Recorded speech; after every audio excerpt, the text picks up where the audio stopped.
Recovery and purification of fermented products को।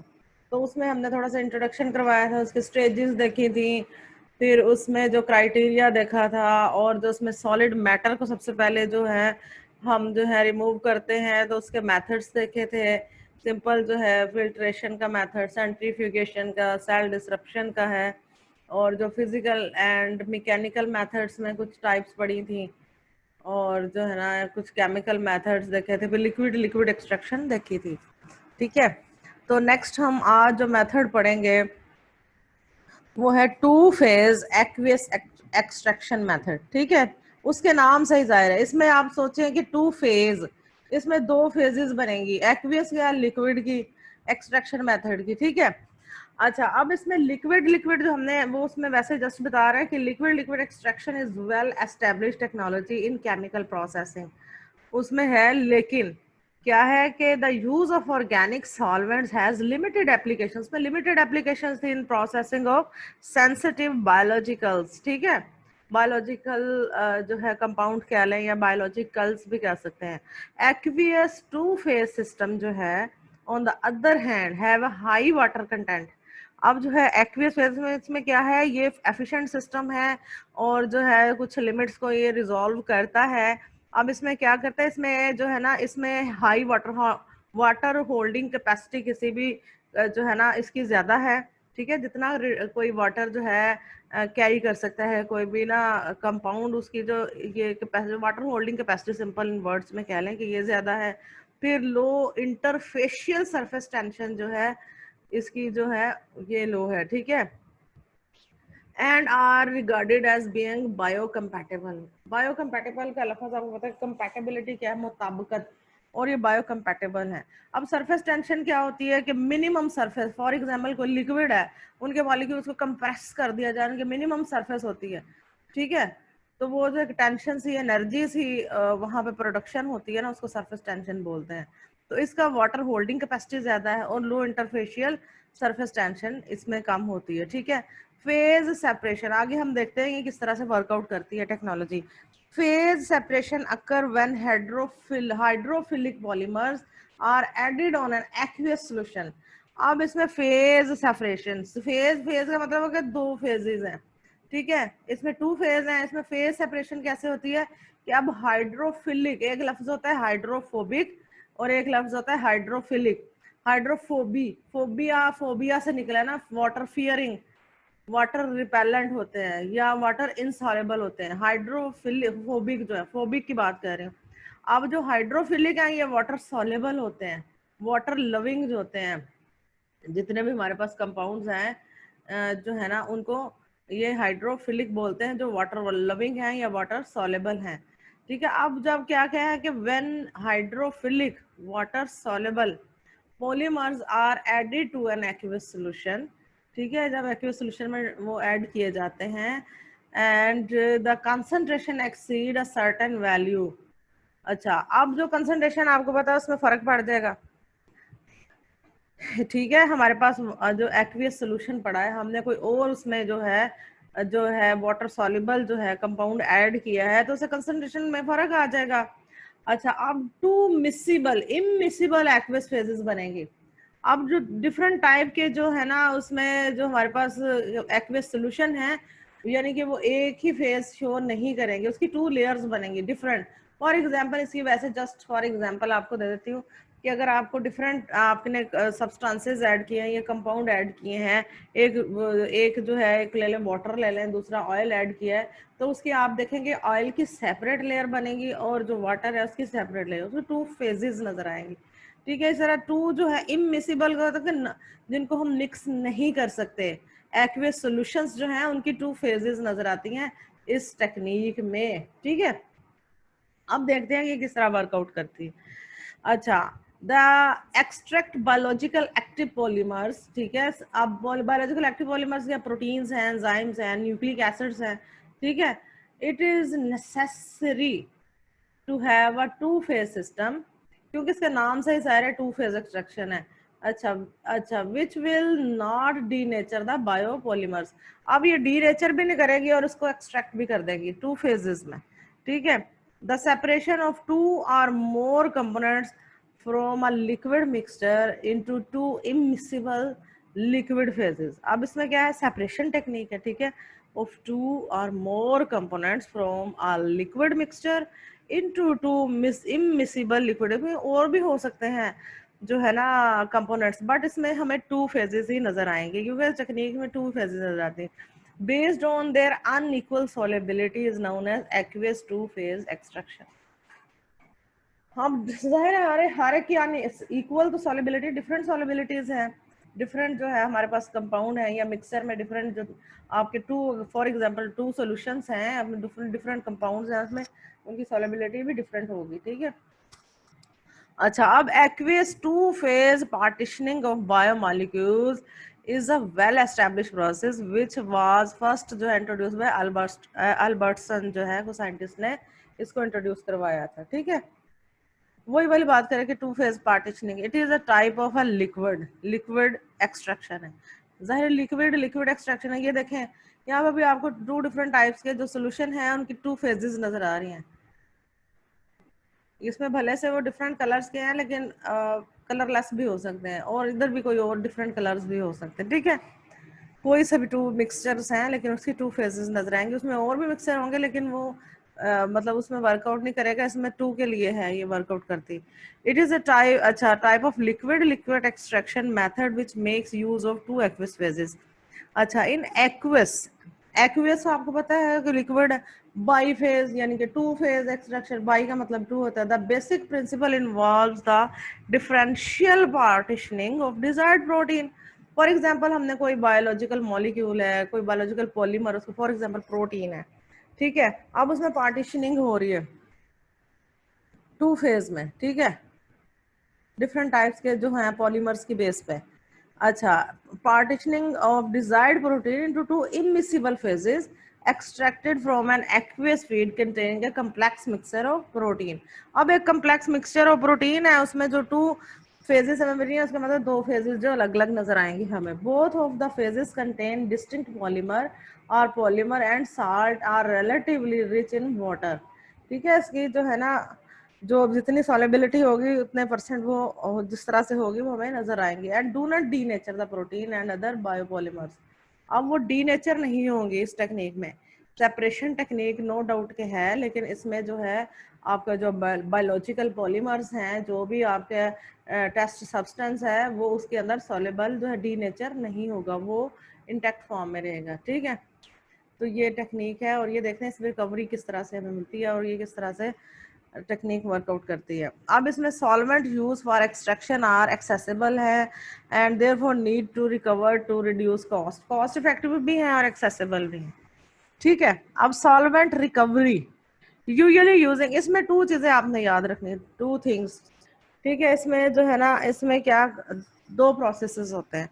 Usually using distillation होती है, डिस्टिलेशन आपको होता है प्योरिफिकेशन के लिए, डिस्टिलेशन वाटर कभी देखी है, और इवेपोरेशन मेथड है। इस टेक्निक में डिस्टिलेशन एंड इवेपोरेशन मेथड जो है वर्कआउट करते हैं। Evaporation is the removal of solvent from a solution by the application of heat to the solution. अब ये देखिए कि यहाँ पे क्या है, हमने जिसको प्योर करना है, मिक्सचर जो है हमने यहाँ पे डाल देना है इस इवेपोरेटर में, ठीक है। यहाँ पे ऐड कर देना है मिक्सचर टू बी डिस्टिल्ड। अब इसमें यहाँ पे हीटिंग जैकेट लगी हुई है, हीटिंग इनलेट है, हीटिंग आउटलेट है। अब हीटिंग इनलेट का मतलब यही कि अंदर की तरफ जाएगा, आउटलेट में जो रेजिड्यूज हैं यहाँ से कुछ निकलेंगे। अच्छा, अब जो हीटअप होगा, आपको पता है आपका मिक्सचर जो है, तो उसमें क्या वेपोरेशन होगी, इवेपोरेट होगा। अब उसमें ये है कि एक तो डिस्टिलेशन भी हो रही है, प्योरीफाई भी हो गया, डिस्टिलेशन का कॉलम है ये देखें। अच्छा, अब जो है ना वेपोरेट होगा, जो प्योर सॉल्वेंट है वो आपको पता है कि वो ज्यादा अच्छे से वेपोरेट होगा। अच्छा, अब जो है वेपोरेट हो रहा है, वेपोरेट हो के फिर जो वेपर्स हैं उन्हें कंडेंसर में भेजा जाता है। यहाँ पे ये देखिए, ये कंडेंसर लगा होता है। कंडेंसर में अब कूलिंग जो है वो वहाँ पे आपको पता है कि वेपर्स को जब हम कूल करते हैं तो वाटर में कन्वर्ट हो जाता है। अब वो हमारे पास एक जो कह लें कि प्योरीफाइड प्रोडक्ट आ जाती है, ठीक है। रिकवरी जो हम कह रहे हैं कि हमारा जो डिजायर्ड सब्सटेंस है उसको हम प्योरीफाई करना चाह रहे हैं, ठीक है, अब उसमें ये देखें कि आपको फर्स्ट फ्रैक्शन मिलती है, second and third and so on, जितना आप जब तक सेटिस्फाइड नहीं होते उसकी फ्रैक्शंस आप ले सकते हैं। वो किस तरह से कि आपके पास कंडेंसर है, वहाँ से आपको ये जो वेपराइज्ड जो है, आपको जो आपकी प्योरीफाइड प्रोडक्ट मिली थी, आपके फर्स्ट फ्रैक्शन आई, आप इसको दोबारा आप इसमें भेज सकते हैं जो है ना वेपोरेटर में। ठीक है, वो वहां से अगेन जो है वेपोरेट होगा, अगेन प्योरीफाई होगा जो है ना, फिर उसमें और ज्यादा आपको रिकवरी जो है उसके चांसेस प्योरीफिकेशन के ज्यादा मिलेंगे। सेकंड फ्रैक्शन है और नेक्स्ट ऑन है, जब तक आप सेटिस्फाइड नहीं हो जाते कि आपकी जो रिकवरी जो डिजायर्ड आपने सोची हुई थी आपको प्योरीफाइड प्रोडक्ट, जब तक आप उसमें सेटिस्फाइड नहीं होते तब तक आप उसको कर सकते हैं। तो ये इस तरह से 2 फेजेस में आपको ये देता है, और ये जो है ना इसमें रिकवरी हम इस तरह से लेते हैं। ये टेक्नोलॉजी है 2 फेज एक्सट्रैक्शन मेथड। ठीक है, अब नेक्स्ट जो क्रोमेटोग्राफी का मेथड है उसमें डिफरेंट जो है टेक्निक्स है, क्रोमेटोग्राफी की डिफरेंट टाइप्स हैं। ठीक है, लेकिन बेसिक प्रिंसिपल उनका सेम है। क्रोमेटोग्राफी क्या होती है, केमिस्ट्री वालों को अच्छे तरीके से पता होना चाहिए, ये पढ़ा जरूर होगा, सुना भी होगा आप लोगों ने। अब इसकी मैंने जस्ट आपको कि अगर किसी को इसकी अंडरस्टैंडिंग क्लियर नहीं है तो उसके लिए जस्ट इंट्रोडक्टरी सा मैंने ऐड किया कि जस्ट उसकी डेफिनेशन की क्रोमेटोग्राफी क्या है, इसका प्रिंसिपल क्या है। अच्छा, अब chromatography is a separation technique based on different interactions of compounds with 2 phases. अब आपको पता है सेपरेशन टेक्निक है based on the interaction of 2 phases में, इसमें भी 2 फेजेस कौन कौन सी हैं ये आपने सुन रखा होगा, मोबाइल फेज होती है और एक स्टेशनरी फेज होती है। आप इसको भी क्लियर करते हैं। As the compounds travel through a supporting medium. अब फॉर एग्जांपल आपने क्रोमेटोग्राफी एक पेपर में की है, आप कोई भी फिल्टर पेपर ले लेते हैं फॉर एग्जांपल, वहां पे आप जो टेस्ट सब्सटेंस है उसका एक ड्रॉप लगाते हैं, उसको रख लेते हैं बीकर में जो भी सोल्यूशन है। ठीक है, अब आपका जो सपोर्टिंग मीडियम है वो क्या है, आपका जो फिल्टर पेपर है वो जो आपने लगाया वो आपका सपोर्टिंग मीडियम है। अच्छा, अब उसमें 2 फेजेस आपको नजर आती हैं, एक मोबाइल फेज है, एक स्टेशनरी फेज नजर आती है। अब मोबाइल उसके नाम से ही जाहिर है, मोबाइल आपको पता है मूविंग।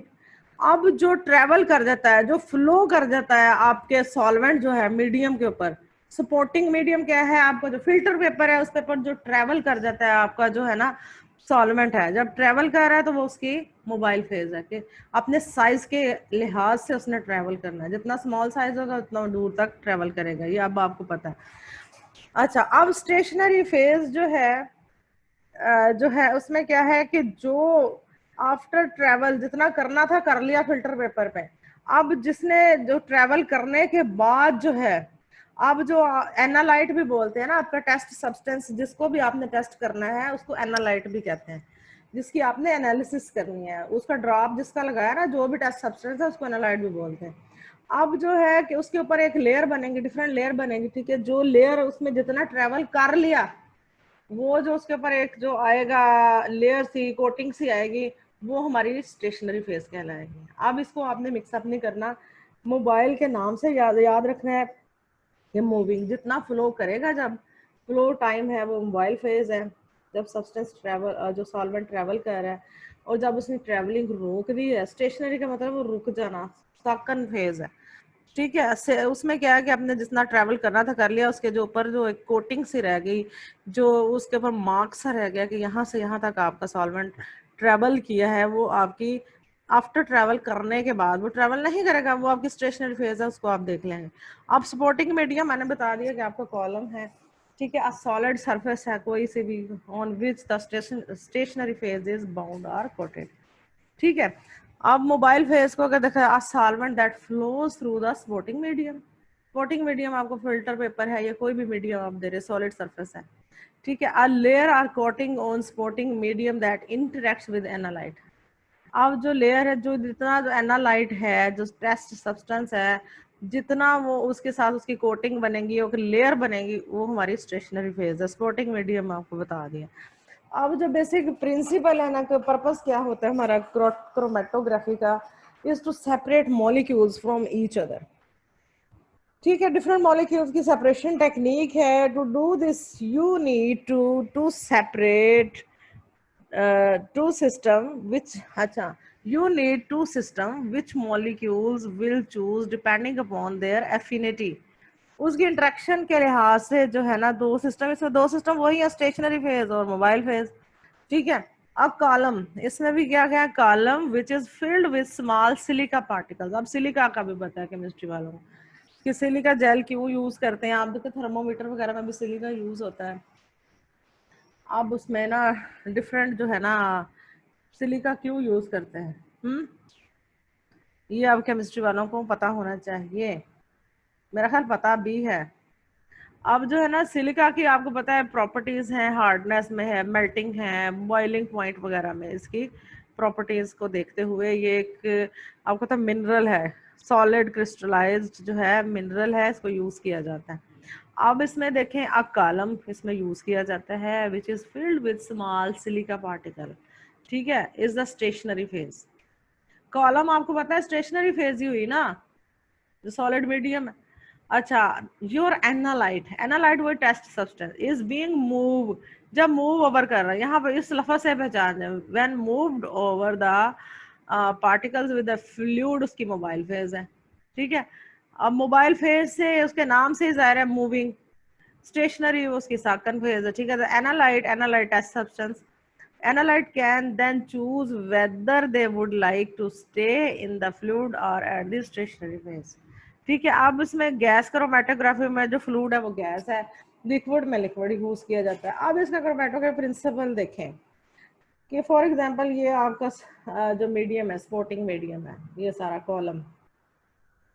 अब इसकी मोबाइल फेज है जब आपने यहाँ पे कोई ड्रॉप लगाया, फॉर एग्जांपल ये फिल्टर पेपर है, ड्रॉप लगाया तो ये देखें मॉलिक्यूल्स जो अपने साइज के लिहाज से मूव कर गए, ठीक है। तो ये इसकी मोबाइल फेज है। अब मूवमेंट जब एक स्टेज आती है रुक जाती है, यहाँ पे आके जो है ना आपको एक लेयर सी, उसके ऊपर एक मार्क सा नजर आता है कि डिफरेंट जो है मॉलिक्यूल्स अपने साइज के लिहाज से कितना वो मूव किए हैं।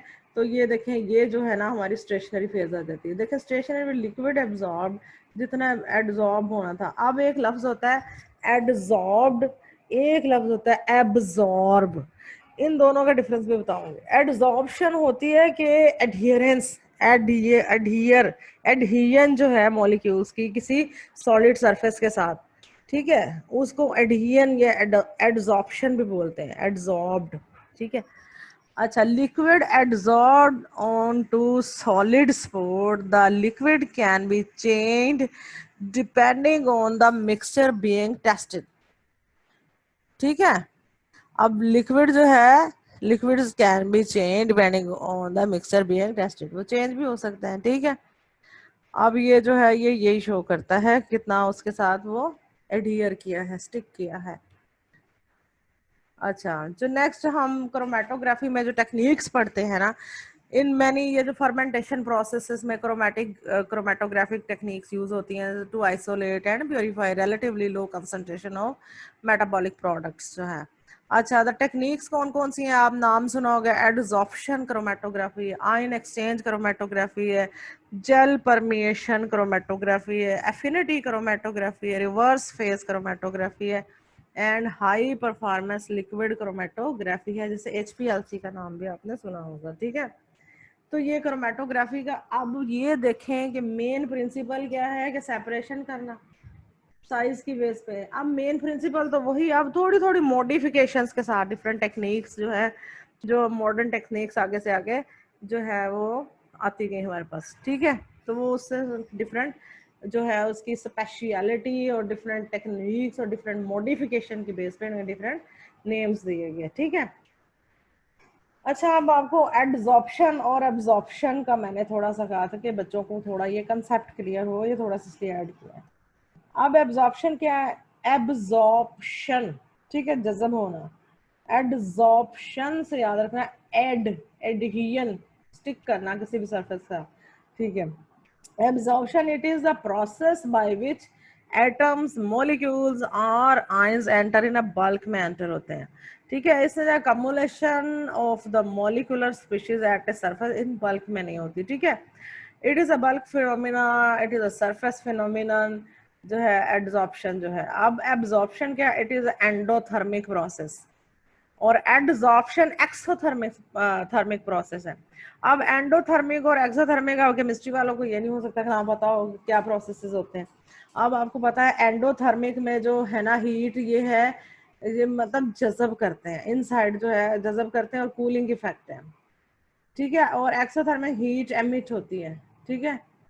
अच्छा, it is the same through out the material, इसकी कंसंट्रेशन वेरी करती है, it is not affected by temperature, और ये टेम्परेचर डिपेंडेंट फिनोमिना है एडसॉर्प्शन, ठीक है। एडिशन से याद रखना। अब जो डिफरेंट टेक्निक्स के आपको मैंने ये नाम बताए थे, जस्ट नाम बताए थे, जस्ट उनका एक एक दो दो लाइन में मैंने सिर्फ इंट्रोड्यूस ही करवाया है, इसको मैंने डिटेल्स नहीं बताई हैं, ठीक है, जो आपको जस्ट बताने के लिए कि इसमें क्या करता है। अब एडसॉर्प्शन जो क्रोमेटोग्राफी है, क्रोमेटोग्राफी का प्रिंसिपल से involves the analytical separation of a chemical mixture based on interaction on the adsorbate and adsorbent। ये चीजें याद रखनी, adsorbate and adsorbent। अच्छा, अब जो है एडजॉर्बेट और एडजॉर्बेंट है। एडजॉर्बेट क्या हुआ, ये चीज याद रखनी है, जिसने एडहेजन कर ली, जो स्टिक कर गया एक सरफेस के साथ, ठीक है। अब जो है जिसने एक सरफेस के साथ एक मॉलिक्यूल तो स्टिक कर गया, एडहेजन होगी। अब जो डिसॉर्बेंट होगा उसके साथ अगर कोई और मॉलिक्यूल उस पहले वाले मॉलिक्यूल के साथ जो स्टिक कर गया तो एडसॉर्बेंट होगा, ठीक है। ये लफ्ज आपने इस तरह से याद रखना है। अच्छा, अब इसमें it involves the analytical separation of a chemical mixture based on interaction of the adsorbate with the adsorbent.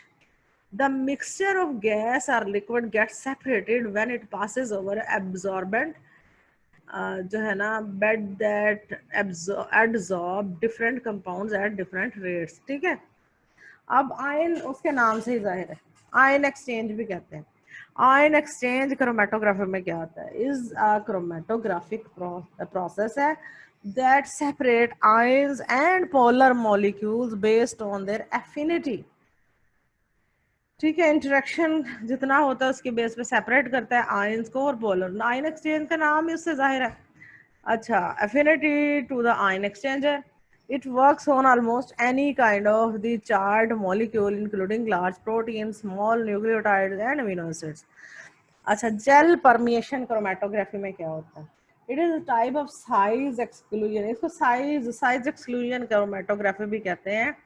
That separates एनालाइट्स, एनालाइट्स का आपको पता है, analytes on the basis of their size, typically inorganic solvent।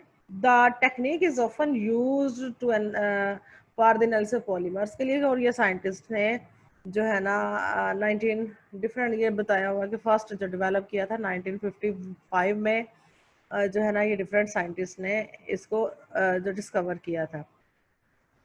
अब जो है affinity chromatography is a method of separating, affinity क्या है कि method of separating bio chemical mixture based on the high specific interaction, affinity interaction, ठीक है, between the antigen and antibody. मैंने आपको पहले भी एक दफा बताया था, एंटीजन एंटीबॉडी जो है रिएक्शन होते हैं उनकी एफिनिटी को जो है सेपरेट करने के लिए मिक्सचर में ये क्रोमेटोग्राफी की जाए। Method separating biochemical mixture based on high specific interaction between the antigen and antibody, enzymes and substrate, receptor and ligand and protein and nucleic acid वगैरह के लिए यूज की जाती है। इंटरेक्शन भी देखा जाता है ना इनके आपस में, आपको पता है इंटरेक्शन है, एंटीजन होती है कि फौरन जो है जो भी प्रोटीन, फॉर एग्जांपल आपको किसी इंसेक्ट ने बाइट कर लिया तो उसने क्या किया, एंटीजन अपनी जो फॉरेन प्रोटीन आपकी बॉडी में एंटर की वो एंटीजन है। अब आपकी बॉडी ने in response to the foreign antigen antibody production कर दी ब्लड में, तो क्या होगा कि वो इनका आपस में रिलेशन है, ठीक है। अच्छा, आगे रिवर्स फेज्ड क्रोमेटोग्राफी में include any chromatographic method that uses a hydrophobic stationary phase. अब इसमें सिर्फ यह है कि कोई भी इसमें मॉडिफिकेशन की जाती है, लेकिन इसमें जो स्टेशनरी फेज है वो हाइड्रोफोबिक यूज की जाती है, यानी कि वाटर इंसॉल्युबल। फोबिया से याद रखना है कि इंसॉल्युबल थियरी। अच्छा, high performance liquid chromatography is a form of, अब ये कि HPLC में बच्चों या भी आप रिसर्च में जाएं काम करेंगे, ये काफ़ी मतलब यूज होती है, एमर्जिंग टेक्नोलॉजी है, is a form of column chromatography that pumps a sample mixture और एनालाइट इन अ सॉल्वेंट। ठीक है, अब जो है कि सॉल्वेंट में अगर वो जा रहा है तो ये इसकी मोबाइल फेज है, उसको बहुत हाई प्रेशर में थ्रू कॉलम में गुजारा जाता है जो उसकी स्टेशनरी फेज। ठीक है, कॉलम का लफ्ज स्टेशनरी फेज है, जब मूवेबल है तो मोबाइल फेज है, ये इसमें देखा जाता है, इसमें वही कॉलम ही यूज किया जाता है। अब इसमें मॉडिफिकेशन क्या है कि वो हाई प्रेशर पे इसको किया जाता है, कॉलम गुजारा जाता है। ठीक है, और इसके आपके साथ आप मॉनिटर अटैच होता है, डिफरेंट पीक्स नज़र आती हैं, आप डिफरेंट जो है सेपरेशन को उसका डिफरेंट टाइम्स में उसको चेक कर लेते हैं कि डिफरेंट एनालाइट्स को आप उसको पैरेलल स्टडी कर लेते हैं। अच्छा, अब जो है मैंने इसलिए बहुत ज़्यादा ऐड नहीं किया, जस्ट आपको इंट्रोड्यूस करवाऊँ। अच्छा, इसी तरह ना ये कॉलम में मैंने बताया कि डिफरेंट टाइप की सेपरेशन सिस्टम्स हैं, वही वाली टेक्निक्स हैं क्रोमेटोग्राफी, उनके प्रिंसिपल्स हैं, इनके फ़ायदे और नुकसान क्या है, प्रॉस एंड कॉन्स जो हैं, जस्ट ये इसको शो करवाया है। ठीक है, आप अगर इसको जनरलाइज सा देख लें। अब जस्ट मैंने ना अब आपको ये बताना था कि अच्छा, यहाँ पे हमने एक लफ्ज़ किया था रिवर्स्ड क्रोमेटोग्राफी। अब इसका नाम से ही जाहिर है रिवर्स नॉर्मल क्रोमेटोग्राफी क्या है, रिवर्स में क्या है। तो उसके लिए मैंने डिफरेंस शो करने के लिए ये ऐड किया था कि नॉर्मल फेज में क्या करते हैं हम, जो स्टेशनरी फेज है ना वो पोलर यूज करते हैं। अब जो नॉन पोलर जो सॉल्वेंट है ये मोबाइल फेज में यूज करते हैं। ठीक है, स्टेशनरी फेज पोलर है जैसे सिलिका, और ये नॉर्मल में यूज करते हैं। ठीक है, अब रिवर्स में उलट हो जाएगा, स्टेशनरी फेज जो है नॉन पोलर हो जाएगी और मोबाइल फेज जो है वो पोलर हो जाएगा।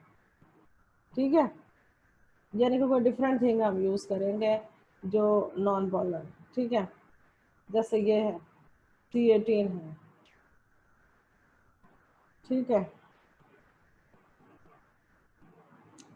अच्छा, फिर ये जो है क्रोमेटोग्राफी जो HPLC को देखें, अगर आप देखें तो इतनी इसमें ये जो क्रोमेटोग्राफी है हमें मॉडिफिकेशन है, हम यूज जस्ट आपको बताने के लिए कि अगर तो नेचुरल कंपाउंड को सेपरेट करना है, ये डिफरेंट टाइप की क्रोमेटोग्राफी टेक्निक है। अगर आयन या चार्ज कंपाउंड को करना है तो ये इस तरह की क्रोमेटोग्राफी, हम इस तरह से डिफरेंट कॉलम लगा के